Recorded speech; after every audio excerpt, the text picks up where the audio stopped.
Welcome to my YouTube channel. ನನ್ನ account name ಬಂದು ಬತ್ತಿನ ವೀರರಾಘೋಲು, ಬಿ ವೀರರಾಘೋಲು. ಹರಿ ಓಂ ಶಿವ ಓಂ ಗುರು ಓಂ ಗುರು ಬ್ರಹ್ಮ ಗುರು ವಿಷ್ಣು ಗುರುದೇವೋ ಮಹೇಶ್ವರ ಗುರು ಸಾಕ್ಷಾತ್ ಪರಬ್ರಹ್ಮ ತಸ್ಮೈ ಶ್ರೀ ಗುರುವೇ ನಮಃ. ಅಚಲೋಯಂ ಸನಾತನಃ ಅಚಲಮೇವ ಸತ್ಯಂ.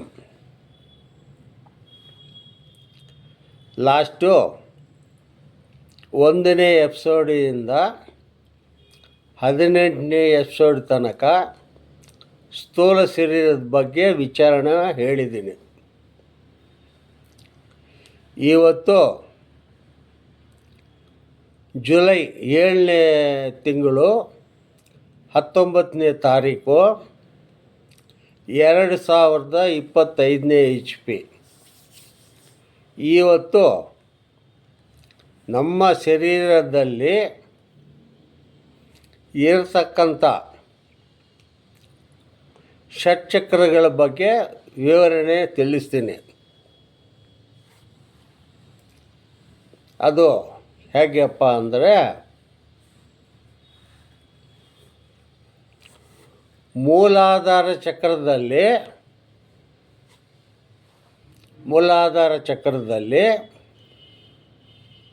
ಅಂದರೆ ಗುದಸ್ಥಾನ, ಇಲ್ಲಿ ಅಧಿಪತಿ ವಿಘ್ನೇಶ್ವರನು, ಇಲ್ಲಿ 600 ಪ್ರಣವಗಳು ಜಪ ನಡೀತಾ ಇರುತ್ತೆ. ಪ್ರಣವ ಹಂಸಗಳು. ಬಣ್ಣ ಬಂದು ಕೆಂಪು ಬಣ್ಣ. ಅಂದರೆ ಒಂದು ದಿವಸಕ್ಕೆ 24 ಗಂಟೆ ಅವಧಿಯಲ್ಲಿ 21,600 ಪ್ರಣವ ಹಂಸಗಳು ನಮ್ಮಲ್ಲಿ ರೇಚಕಪೂರ್ವಕ ಮುಖಾಂತರವಾಗಿ ಒಳಗಡೆ ಹೊರಗಡೆ ಬರ್ತಾ ಇರುತ್ತೆ. ಈ ಪ್ರಣವ, ಅದನ್ನೇ ಹಂಸ ಎಂದು ಹೇಳ್ತಾರೆ ಮಹಾತ್ಮರು. ಹಂಸ ಪಕ್ಷಿ ಏನಿದೆಯೋ ಅದು ಬಂದು ಹೋಗ್ತಾ ಇರುತ್ತೆ, 7 ಚಕ್ರದ ಮೇಲೆ ಬಂದು ಹೋಗ್ತಾ ಇರುತ್ತೆ. ಅದು ನೆಕ್ಸ್ಟು ಸ್ವಾಧಿಷ್ಠಾನ ಚಕ್ರ, 2ನೇ ಚಕ್ರ. ಇಲ್ಲಿ ಬಂದು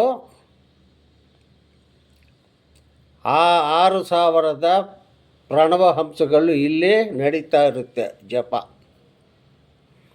ಅಧಿಪತಿ ಬಂದು ಮಹಾವಿಷ್ಣು, ಬ್ರಹ್ಮ ಪ್ರಜಾಪತಿ. ಇಲ್ಲಿ ಬಣ್ಣ ಬಂದು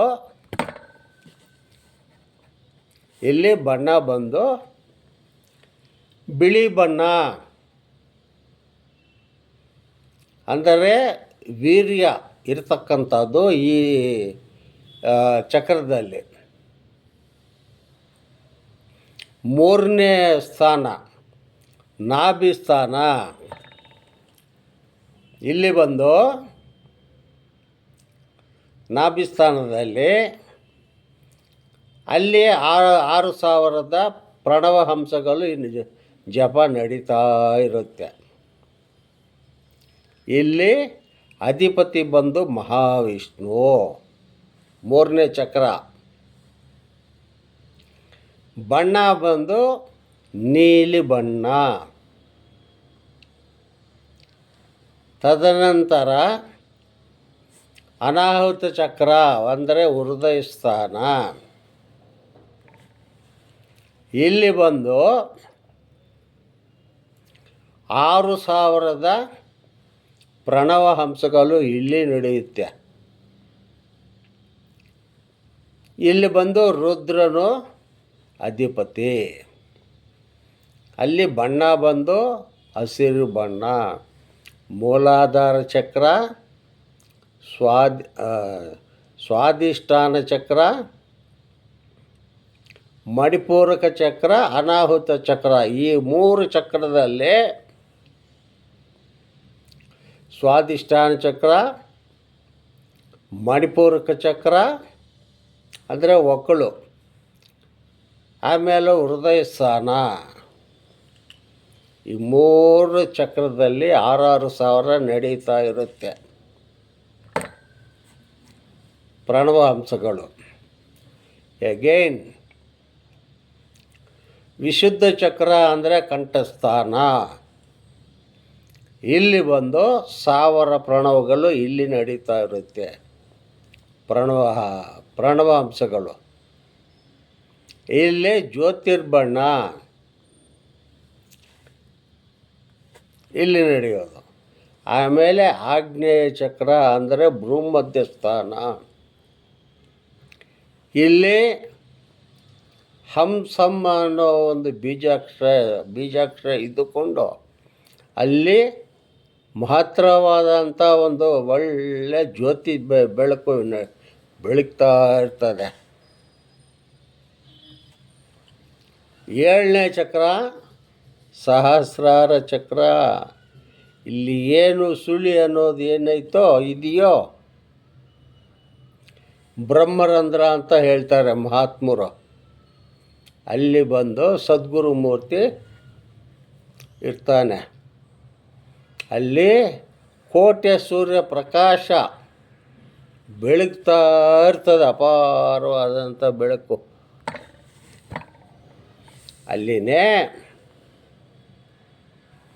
ನಾದ, ಬಿಂದು, ಕಳೆ ಈ 3 ಅಲ್ಲಿಂದನೇ ಪ್ರಸಾರ ಆಗೋದು. ನಾದ ಅಂದರೆ ಅಲ್ಲಿಂದ ಕಿವಿಗಳಿಗೆ ಸಂಬಂಧ ಇದ್ದುಕೊಂಡು ಶಬ್ದಗಳು ಅಲ್ಲಿಂದ ಗ್ರಹಿಸ್ತಾ ಇರ್ತದೆ.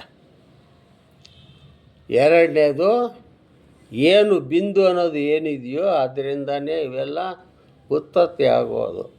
ಕಳೆ ಅನ್ನೋದು ಅಲ್ಲಿಂದಾನೇ ಕಣ್ಣುಗಳ ಮುಖಾಂತರವಾಗಿ ನಾವು ಸರ್ವ ಜಗತ್ತನ್ನೇ ನಾವು ನೋಡ್ತಾ ಇರ್ತೀವಿ. ಸರ್ವ ಜಗತ್ತನ್ನೇ ನಾವು ನೋಡ್ತಾ ಇರ್ತೀವಿ. ಆದ್ದರಿಂದ ಇದು 19ನೇ ಎಪಿಸೋಡು ಬೆಳಗ್ತಾ ಇರ್ತದೆ. ಇದು ಬಂದು 19ನೇ ಎಪಿಸೋಡು. ಆಮೇಲೆ ಸೂಕ್ಷ್ಮ ಶರೀರ, ಸ್ಥೂಲ ಶರೀರ ಆಯಿತು. ಇದು ಷಟ್ಚಕ್ರಗಳ ಬಗ್ಗೆ ಇದನ್ನು ವಿವರಿಸಿದ್ದೀನಿ. ಇದಕ್ಕೆ ಆಧಾರವಾದಂಥ ಒಂದು ಸೂಕ್ಷ್ಮ ಶರೀರ ಒಂದೈತೆ. ಆ ಸೂಕ್ಷ್ಮ ಶರೀರ ಇಲ್ಲದಿದ್ದ ಮೇಲೆ ಇದು ಹೆಣನೇ ಹೊತ್ಕೊಂಡು ಹೋಗೋದೆ. ಯಾವುದು ಸೂಕ್ಷ್ಮ ಶರೀರ ಅನ್ನೋದು ಏನಿದೆಯೋ ಅದೇ ಉಸಿರಾಟ. ನಾವು ತಾಯಿ ಗರ್ಭದಲ್ಲಿ ಪಿಂಡ ಎಲ್ಲ ಪರಿಪೂರ್ಣವಾದ ಮೇಲೆ, ಉತ್ಪತ್ತಿ ಆದಮೇಲೆ ಉಸಿರಾಟ ಪ್ರಾರಂಭ ಆಗುತ್ತೆ ಅಲ್ಲಿಂದ, ತಾಯಿ ಗರ್ಭದಿಂದಾನೆ. ಆ ಒಂದು ಉಸಿರಾಟ ನಾವು ಹುಟ್ಟದಾಗಿಂದ ಮೊದಲು ಸಾಯೋ ತನಕ, ಅಂದರೆ ಈ ಉಸಿರಾಟ ನಿಲ್ಲೋ ತನಕ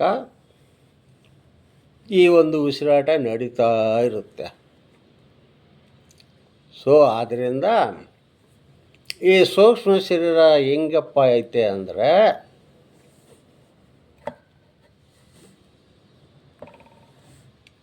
ಸೂಕ್ಷ್ಮ ಶರೀರ ಹೆಂಗೈತೆ ಅಂದರೆ 5 ಜ್ಞಾನೇಂದ್ರಿಯಗಳು, 5 ಕರ್ಮೇಂದ್ರಿಯಗಳು, 5 ಪಂಚಪ್ರಾಣಗಳು, ಮನಸ್ಸು, ಬುದ್ಧಿ, 17 ತತ್ವಗಳಿಂದ ಇದು ಉತ್ಪತ್ತಾಗಿರೋದು ಈ ಒಂದು ಸೂಕ್ಷ್ಮ ಶರೀರ. ಅದನ್ನೇ ನೆಗೆಟಿವ್ ಅನ್ನೋದು. ಸ್ಥೂಲ ಶರೀರ ಪಾಸಿಟಿವ್. ಇದು ಕಾಣಿಸ್ತಾ ಇದೆ, ಅದು ಕಾಣಿಸಲ್ಲ. ಇದಿಷ್ಟೇ ವ್ಯತ್ಯಾಸ. ಸ್ಥೂಲ ಶರೀರ ಎಲ್ಲರಿಗೂ ಕಾಣಿಸುತ್ತೆ, ಸೂಕ್ಷ್ಮ ಶರೀರ ಯಾರಿಗೂ ಕಾಣಲ್ಲ. ಅದನ್ನೇ ಪ್ರಣವ, ಚೇತನ, ಉಸಿರಾಟ ಎಷ್ಟು ಬೇಕಾದ್ರೂ ನಾವು ಹೇಳ್ಕೋಬೋದು. ಅದರಿಂದ ಜ್ಞಾನೇಂದ್ರಿಯಗಳು ಶ್ರೋತ್ರೇಂದ್ರಿಯ, ತ್ವಗೇಂದ್ರಿಯ, ಚಕ್ಷೇಂದ್ರಿಯ, ಜಿಹ್ವೇಂದ್ರಿಯ, ಘ್ರಾಣೇಂದ್ರಿಯ, ಇದು 5 ಜ್ಞಾನೇಂದ್ರಿಯಗಳು. 5 ಕರ್ಮೇಂದ್ರಿಯಗಳು: ವಾಕು, ಪಾಣಿ, ಪಾದ, ಪಾಯುವು, ಉಪಸ್ಥ. ಈ 5 ಕರ್ಮೇಂದ್ರಿಯಗಳು ಕೆಲಸ ಮಾಡ್ತಕ್ಕಂಥವು. ಆಮೇಲೆ ಪಂಚಪ್ರಾಣಗಳು: ಸಮಾನವಾಯುವು, ವ್ಯಾನವಾಯುವು, ಉದಾನವಾಯುವು, ಪ್ರಾಣವಾಯುವು, ಅಪಾನವಾಯುವು. ಈ 5 ಪಂಚಪ್ರಾಣಗಳು. ಮನಸ್ಸು, ಬುದ್ಧಿ ಈ 2 ಎಲ್ಲ ಸೇರಿಕೊಂಡು 17 ತತ್ವಗಳಿಂದ ಈ ಒಂದು ಸೂಕ್ಷ್ಮ ಶರೀರ ನಡೀತಾ ಇರುತ್ತೆ. ಈ ದೇಹದಲ್ಲಿ 7 ಚಕ್ರದ ಮೇಲೆ ಉಸಿರಾಟ ನಡೀತಾ ಇರುತ್ತೆ. ಇದು ಹೇಗಪ್ಪ ಇರುತ್ತೆ ಸೂಕ್ಷ್ಮ ಶರೀರ ಅಂತ ಕೇಳ್ಬೋದು ಕೆಲವರು. ಇದು ನಾನು ಯಾವ ಬುಕ್ ನೋಡಿಕೊಂಡು ಹೇಳ್ತಿಲ್ಲ ನಿಮಗೆ ಪ್ರವಚನ. ನನ್ನ ಗುರುಗಳು ಏನು ನನಗೆ 1980ನೇ ಇಸ್ವಿನಲ್ಲಿ ನಾನು ನನ್ನ ಗುರುಗಳ ಹತ್ರ ನಾನು ದೀಕ್ಷೆ ಪಡ್ಕೊಂಡಿದ್ದೀನಿ. ಆವತ್ತಿಂದ ಇವತ್ತಿನವರೆಗೂ ಕಂಠಪಾಠ ಆಗಿರೋದೇ ಇದು. ಯಾವ ಪುಸ್ತಕ ನಾನು ನೋಡಿ ನಿಮಗೆ ಪ್ರವಚನ ಹೇಳ್ತಿಲ್ಲ. ಗಂಟೆಗಟ್ಟಲೆ ಆಗಲಿ, ದಿನಗಟ್ಟಲೆ ಆಗಲಿ ಹೀಗೆ ನಾನು ಪ್ರವಚನ ಹೇಳ್ತಾನೆ ಇರ್ತೀನಿ. ಕೇಳೋರು ಗಟ್ಟಿಯಾಗಿ ಕೂತ್ಕೊಂಡು ಕೇಳಬೇಕು. ಹೇಳೋದಕ್ಕೂ ನಾನು ಸಿದ್ಧ. ಆದ್ದರಿಂದ ಇದು ಸಿದ್ಧಿ ಆಗಿರೋಂಥ ಒಂದು ಬ್ರಹ್ಮವಿದ್ಯೆ ಎಲ್ರಿಗೂ ಲಭಿಸಲ್ಲ. ಏನೋ ನಾವು ಯಾವ ಜನ್ಮದಲ್ಲಿ ಪುಣ್ಯ ಮಾಡಿದ್ವೋ, ಎಷ್ಟು ಕೋಟಿ ಜನ್ಮದಲ್ಲಿ ನಾನು ಪುಣ್ಯ ಮಾಡಿದ್ದೀನೋ, ನನ್ನ ತಂದೆ ತಾಯಿ ಒಂದು ಗರ್ಭದಿಂದ ನಾನು ಜನ್ಮ ಎತ್ಕೊಂಡ್ಬಂದಿದ್ದೀನಿ. ಅದೇ ಪ್ರಕಾರ ನನ್ನ ಗುರುಗಳಾದಂಥ ಚಾಕ್ಲೇಟ್ ಬಾಗಲೂರು ಪುಟ್ಟಪ್ಪ ಸ್ವಾಮಿ ಅವರ ಒಂದು ಕರುಣೆಯಿಂದ ಈ ಒಂದು ಬ್ರಹ್ಮಜ್ಞಾನ ಪರಿಪೂರ್ಣವಾಗಿ ಸಾಂಖ್ಯಯೋಗ, ತಾರಕಯೋಗ, ಅಮಾನಸಿಕ ಯೋಗ, ಕುಂಡಲಿನಿ ಯೋಗ, ಸಚ್ಚಿದಾನಂದ ಯೋಗ, ಅಚಲ ಪರಿಪೂರ್ಣ ಸದ್ಬೋಧೆ, ಈ 6 ಹಂತದಲ್ಲಿ ನಾನು ಪರಿಪೂರ್ಣವಾಗಿ ಉತ್ತೀರ್ಣನಾಗಿದ್ದೇನೆ. ಇದರಲ್ಲಿ ಯಾವುದೇ ವಿಧವಾದಂಥ ಸಂಶಯ ಯಾರಿಗೂ ಬೇಕಾಗಿಲ್ಲ. ಹಂಗಾಗಿ ಈ ಒಂದು ಉಸಿರಾಟ ಈ ರೀತಿ ಸೂಕ್ಷ್ಮ ಶರೀರ ಹೇಗಪ್ಪ ಇರ್ತದಂದರೆ, ಹಳೆಯ ಕಾಲದಲ್ಲಿ ನಾನು ಚಿಕ್ಕವನಾಗಿದ್ದಾಗ ನನ್ನ ಒಂದು ಲೈಫ್ ಸ್ಟೈಲ್ನಲ್ಲಿ ನಮ್ಮ ತಂದೆ ಫೋಟೋ ಸ್ಟುಡಿಯೋಗೆ ಕರ್ಕೊಂಡೋಗೋರು. ಅಲ್ಲಿ ಫೋಟೋ ಹಿಡಿತಾರೆ, ತಕ್ಷಣ ಕೊಡಲ್ಲ. ಇವಾಗ ಕೊಟ್ಟಂಗೆ ಸೆಕೆಂಡಲ್ಲಿ ಕೊಡಲ್ಲ. 1 ವಾರನೋ 10 ದಿವಸ ರೀಲೆಲ್ಲ ಅವ್ರಿಗೆ ಖರ್ಚಾಗಬೇಕು. ಹಾಕಿರೋ ಅಂಥ ಕ್ಯಾಮ್ರಾಗೆ ಫುಲ್ಲಾಗಿ ಆದ ಮೇಲೆ ಆಮೇಲೆ ನಾವು 1 ವಾರನೋ 10 ದಿವಸ ಬಿಟ್ಕೊಂಡು ಹೋಗ್ತೀವಿ. ಆವಾಗ ಅವರು ನಾವು ಎಷ್ಟು ಫೋಟೋಗಳು ಹೇಳಿರ್ತೀವೋ ಅಷ್ಟು ಫೋಟೋ ಕೊಡ್ತಾರೆ, ಒಂದು ಕವರಲ್ಲಿ ಹಾಕಿ. ಪ್ಲಸ್ ನೆಗೆಟಿವ್ ಒಂದು ಕೊಡ್ತಾರೆ. ಆ ನೆಗೆಟಿವ್ ನೋಡಿದಾಗ ಹೇಗಪ್ಪ ಇರ್ತದಂದರೆ, ಒಳ್ಳೆ ಭೂತ ಥರ ಇರುತ್ತೆ, ದೇವ ಥರ ಇರುತ್ತೆ.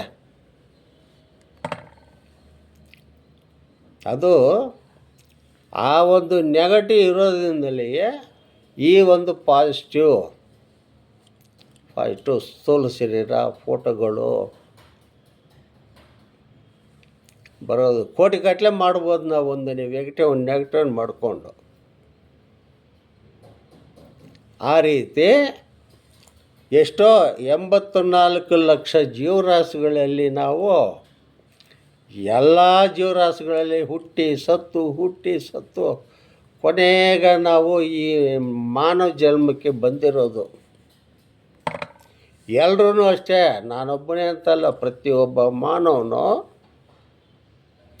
ಅಷ್ಟು 84 ಲಕ್ಷ ಜೀವರಾಶಿಗಳಲ್ಲಿ ಹುಟ್ಟಿ ಸತ್ತು ಬಂದಿದೆ.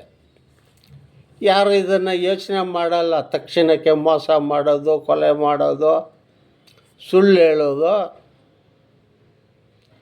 ಇಂಥವು ಮಾಡಿಕೊಂಡು ಬಾಳ್ತಾರೆ ಹೊರತು ಒಳ್ಳೆ ನಡತೆ ನುಡಿ ಈ ಒಂದು ಬ್ರಹ್ಮಜ್ಞಾನ ತಿಳ್ಕೊಂಡು 10,000 ಜನಕ್ಕೆ, 1,000 ಜನಕ್ಕೆ, ಲಕ್ಷಾಂತರ ಜನಕ್ಕೆ ತಿಳುವಳಿಕೆ ಕೊಡೋಣ ಅಂತ ಇರೋರು ಯಾರೂ ಇಲ್ಲ.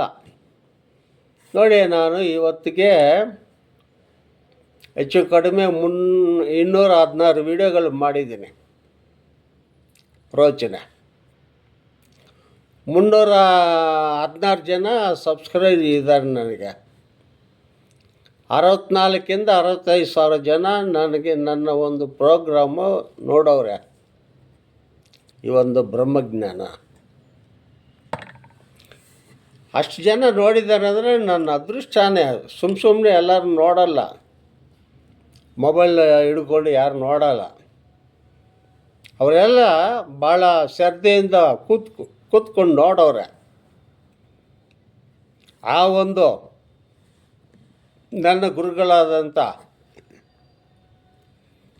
ಚಾಕ್ಲೇಟ್ ಬಾಗ್ಲೂರು ಪುಟ್ಟಪ್ಪ ಸ್ವಾಮಿ ಒಂದು ದಯದಿಂದ, ಕರುಣೆಯಿಂದ, ಹಾಗೂ ನನ್ನ ತಂದೆ ತಾಯಿಗಳಾದಂಥ ಬತ್ತಿನಿ ವೆಂಕಟ ಸುಬ್ಬಯ್ಯ, ಬತ್ತಿನಿ ಚೆಲ್ಲಮ್ಮ, ಜಗದ್ಗುರು ಶ್ರೀ ಶ್ರೀಮದ್ ವಿರಾಟ್ ಪೋತ್ಲೂರಿ ವೀರಬ್ರಹ್ಮೇಂದ್ರ ಸ್ವಾಮಿ ಪಾದ ಪದ್ಮಗಳಿಗೆ ವಂದಿಸುತ್ತಾ ಈ ಒಂದು ಬ್ರಹ್ಮವಿದ್ಯೆನ ನಾನು ನಿಮಗೆಲ್ಲ ತಿಳಿಸ್ತಾಯಿದ್ದೀನಿ.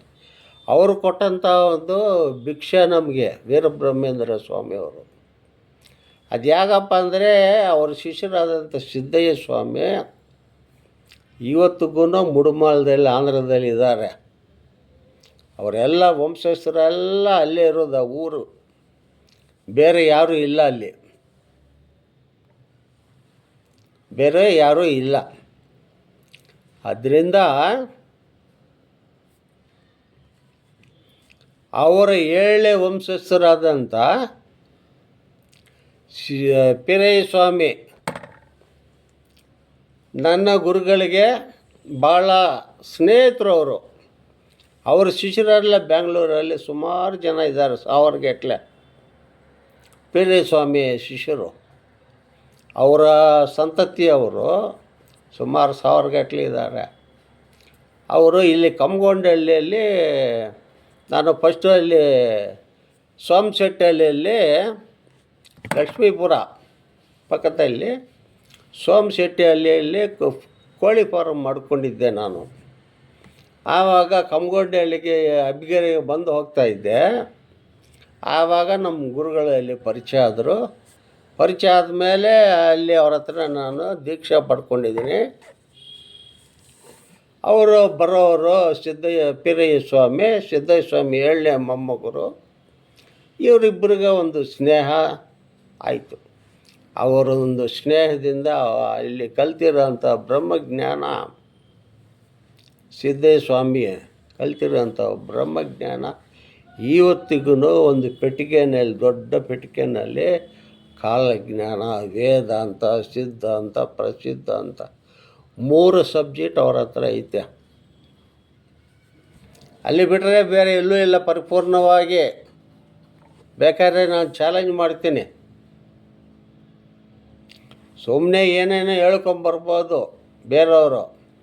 ಬಟ್ ಜಗದ್ಗುರು ಶ್ರೀ ಶ್ರೀಮದ್ ವಿರಾಟ್ ಪೋತ್ಲೂರಿ ವೀರಬ್ರಹ್ಮೇಂದ್ರ ಸ್ವಾಮಿ ವರ್ಲ್ಡಲ್ಲಿ ಏನೇನು ನಡೀತಾ ಇದೆ 700 ವರ್ಷ ಹಿಂದ್ಗಡೆ ಇರ್ತಕ್ಕಂಥವ್ರು ಆವತ್ತು ಬರ್ದಿರೋ ಒಂದು ಕಾಲಜ್ಞಾನ, ಕಲಿಯುಗ ಅಂತ್ಯ ಆಗೋ ತನಕ ಹಿಂಗೆ ನಡೀತಾ ಇದೆ ಅಂತ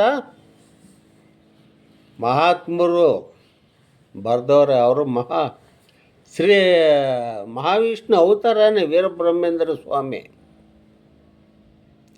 ಆದ್ದರಿಂದ ಇವತ್ತಿಗೂ ಅಂಥವ್ರನ್ನೇ ಗೇಲಿ ಮಾಡೋರು ಎಷ್ಟೋ ಜನ ಇದ್ದಾರೆ. ಅವ್ರಿಗೇನು ಗೊತ್ತಿಲ್ಲ. ಕೈವಾರ ತಾತಯ್ಯನವ್ರಿಗೆ ಏನೂ ಗೊತ್ತಿಲ್ಲ. ಆಡ್ಕೊಳ್ಳೋರು 1000 ಆಡ್ಕೊಳ್ಳಿ, ನಮಗೇನು ಕೊರತೆ ಇಲ್ಲ. ಎಟ್ಲೀಸ್ಟ್ ಈ ಒಂದು ನಾನು ಮಾಡಿರೋ ಅಂಥ ಒಂದು ವಿಡಿಯೋಗಳಾದ್ರೂ ನೋಡಿದ್ರೆ ಅವ್ರಿಗೆ ಭಯ ಬರುತ್ತೆ. ಇದೆಲ್ಲ ಹೇಳಿರೋದು ವೀರಬ್ರಹ್ಮೇಂದ್ರ ಸ್ವಾಮಿನೇ, ಅವರದ್ದು ವಿದ್ಯೆನೇ. ಅದರಿಂದ ಇದು ನೆಗೆಟಿವ್ ಅನ್ನೋದು ಭ್ರಾಂತಿ ಶರೀರ, ಅದು ಸೂಕ್ಷ್ಮ ಶರೀರ. ಆ ಭ್ರಮೆ ನಮಗೆ ಎಲ್ಲಿ ತನಕ ಇರ್ತದೋ. ಇವಾಗ ನಾವು ಒಂದು ಎಕ್ಸಾಂಪಲ್ ಕೊಡ್ತೀನಿ ಎಲ್ರಿಗೂ. ಯಾವತ್ತು ನಮಗೆ ಗುರು ಸಮೀಕ್ಷದಲ್ಲಿ ಇದೆಲ್ಲ ಕಲಿತ ಮೇಲೆ ಸಾಂಖ್ಯ, ತಾರಕ, ಅಮನಸ್ಕ, ಕುಂಡಲಿ ಯೋಗ, ಸಚ್ಚಿದಾನಂದ, ಈ 5 ಸಬ್ಜೆಕ್ಟ್ಗಳು ನಾವು ಚೆನ್ನಾಗಿ ಆರ್ಭಟ ಆದ ಮೇಲೆ 6ನೇ ಸಬ್ಜೆಕ್ಟು ಅಚಲ ಪರಿಪೂರ್ಣ ಸದ್ಬೋಧೆ ಸೌಜ್ಞ ಮುಖಾಂತರವಾಗಿ ಗುರುಗಳು ನಮಗೆ ಆ ಒಂದು ಜ್ಞಾನ ನೇತ್ರನ ಕೊಟ್ಟು ತೋರಿಸ್ತಾರೆ. ಈ ಪರಿಪೂರ್ಣ ಅನ್ನೋದು ಏನೈತೆ, ಹೆಂಗೈತೆ, ಅದಕ್ಕೆ ನಾಮ ಇಲ್ಲ, ರೂಪ ಇಲ್ಲ, ಕ್ರಿಯೆ ಇಲ್ಲ. ಅದಕ್ಕೆ ಹೇಳಿರೋದು ಅಚಲೋ ಎಂ ಸನಾತನಃ ಅಚಲಮೇವ ಸತ್ಯಂ. ಈ ಅಚಲ ಅನ್ನೋದು ಸನಾತನದಿಂದ ಇರ್ತಕ್ಕಂಥದ್ದು. ಈ ಸೃಷ್ಟಿ ಹುಟ್ಟೋಕೆ ಮುಂಚೆ ಭೂಮಿ, ನೀರು, ಬೆಂಕಿ, ಗಾಳಿ, ಆಕಾಶ ಈ ಎಲ್ಲದಕ್ಕೂ ಅವಕಾಶ ಕೊಟ್ಟಿರೋದು ಅಂಥ ಅಚಲನೇ. ಅಚಲ ಪರಬ್ರಹ್ಮ ಸ್ವರೂಪನೇ. ಈ ಪಂಚಭೂತಗಳು ಎಂಟರ್ ವರ್ಲ್ಡೆಲ್ಲ ಮುಳುಗೋದ್ಮೇಲೂ ಇರೋದು ಆ ಅಚಲನೇ. ಅಚಲ ಪರಿಪೂರ್ಣ ಪರಬ್ರಹ್ಮ ಸ್ವರೂಪನೇ. ಅದೇನಾಗಲ್ಲ. ಇನ್ನೊಂದು ನಿಮಗೆ ತಿಳುವಳಿಕೆ ಕೊಡ್ತೀನಿ. ಅಚಲಮೇವ ಸತ್ಯಂ ಅಂತ ಅಚಲ ಅನ್ನೋದು ಸತ್ಯವಾಗಿ ಶಾಶ್ವತವಾಗಿ ಇರ್ತದೆ. ಯಾವುದು ಹುಟ್ಟು ಸಾವುಗಳಿಲ್ಲದೆ ಶಾಶ್ವತವಾಗಿರ್ತದೋ ಅದನ್ನೇ ಸತ್ಯ ಅನ್ನೋದು. ಸತ್ಯಕ್ಕೂ ಅತೀತವಾದದ್ದು. ಸತ್ಯ ಇರೋ ತನಕ ಸುಳ್ಳು ಇರುತ್ತೆ. ಚೆನ್ನಾಗಿ ಯೋಚನೆ ಮಾಡಿ. ಸತ್ಯ ಇರೋ ತನಕ ಸುಳ್ಳು ಇರುತ್ತೆ, ಸುಳ್ಳು ಇರೋವರೆಗೆ ಸತ್ಯನೂ ಇರುತ್ತೆ. ಈ ಸುಳ್ಳು ಸತ್ಯ ಎರಡಕ್ಕೂ ಅತೀತವಾದದ್ದು ಅದನ್ನೇ ಪರಿಪೂರ್ಣ ಪರಬ್ರಹ್ಮ ಸ್ವರೂಪ. ಅದಕ್ಕೆ ಮಾತು ಇಲ್ಲ, ಕೇಳೋ ಅಂಥ ಒಂದು ಕಿವಿ ಇಲ್ಲ, ನೋಡೋಂಥ ದೃಷ್ಟಿನೂ ಇಲ್ಲ. ಮೂರಕ್ಕೂ ಅತೀತವಾಗಿ ಆ ಒಂದು ಪರಬ್ರಹ್ಮ ಸ್ವರೂಪ ಇರುತ್ತೆ. ಅಂದರೆ ಇನ್ನೂ ಮುಂದೆ ಹೋಗ್ತಾ ಇನ್ನೂ ಪರಿಪೂರ್ಣವಾಗಿ ನಿಮಗೆ ತಿಳಿಸ್ಕೊಡ್ತೀನಿ. ಅದರಿಂದ ಈ ಒಂದು ಬ್ರಹ್ಮಜ್ಞಾನ ಎಲ್ಲರೂ, ಪ್ರತಿಯೊಬ್ಬ ಮಾನವರು, ನಮಗೆ ಈ ಒಂದು ಜನ್ಮ ಮತ್ತೆ ಸಿಕ್ಕಲ್ಲ.